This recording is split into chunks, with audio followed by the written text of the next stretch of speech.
Eh, Bambang, apa maksud IKS? IKS merujuk pada industri kecil dan sederhana dengan nilai modal yang digunakan setahun adalah 25 juta ringgit Malaysia. Nak tahu apa ciri-ciri IKS? Meh abang terangkan. Yang pertama, organisasinya. Organisasinya tidak memiliki fokusan pekerjaan yang khusus, dan terdiri daripada ahli keluarga, saudara mara ataupun penduduk tempatan. Yang kedua, merujuk kepada modal. Modal yang digunakan adalah 2.5 juta ringgit, tidak melebihi 25 juta ringgit selama sebulan. Seterusnya, orientasi buruh. Orientasi buruh buruh yang digunakan adalah berpendidikan rendah dan menengah, dan seterusnya teknologi yang digunakan adalah teknologi yang kurang canggih. Nak tahu apa peranan IKS dalam sosioekonomi? Dah tahu kan apa sebenarnya peranan IKS? Salah satu dari peranan IKS adalah mempromosikan budaya. Macam mana dia mempromosikan budaya?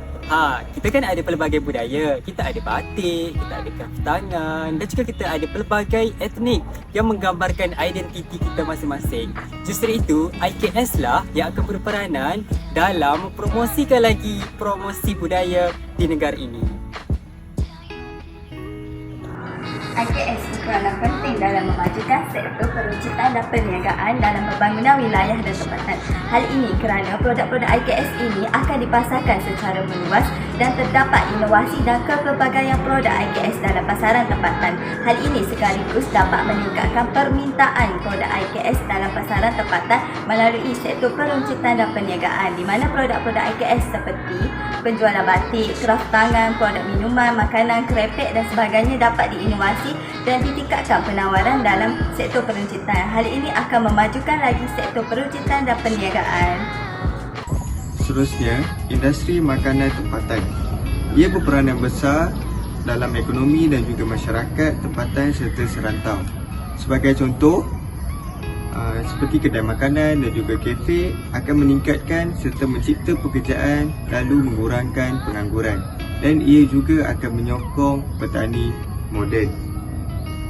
Dengan mempromosikan makanan tempatan, industri ini tidak hanya menawarkan hidangan lazat, tetapi ia juga akan memperkukuhkan identiti budaya serta daya tarikan serantau. Okey adik-adik, salah satu peranan IKS terhadap pembangunan ekonomi adalah melalui aktiviti perikanan. Salah satu contoh produk yang dihasilkan oleh IKS melalui aktiviti perikanan adalah Kelang membuat keropok lekor. Jadi, pengusaha Kelang dapat mengeluarkan hasil keluaran mereka kepada penduduk kampung dan menjualnya atau memasarkan hasil IKS ini di pasar malam atau pasar tani atau dan sebagainya.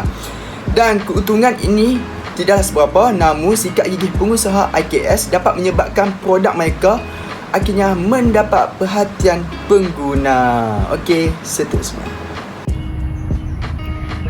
Peranan IKS seterusnya adalah menggalakkan sektor pelancongan. Kenapa?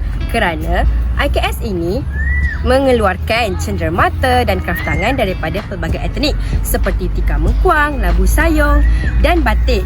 Hal ini akan menggamit kenangan mereka untuk kembali ke Malaysia untuk melancong pada masa akan datang. Sekarang anda tahu. Sekarang korang dah tahu kan apa peranan IKS terhadap sosioekonomi di negara Malaysia.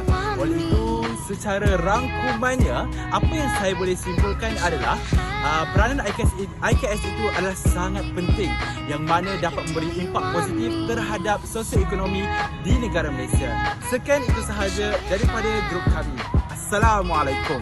Ciao. Bye.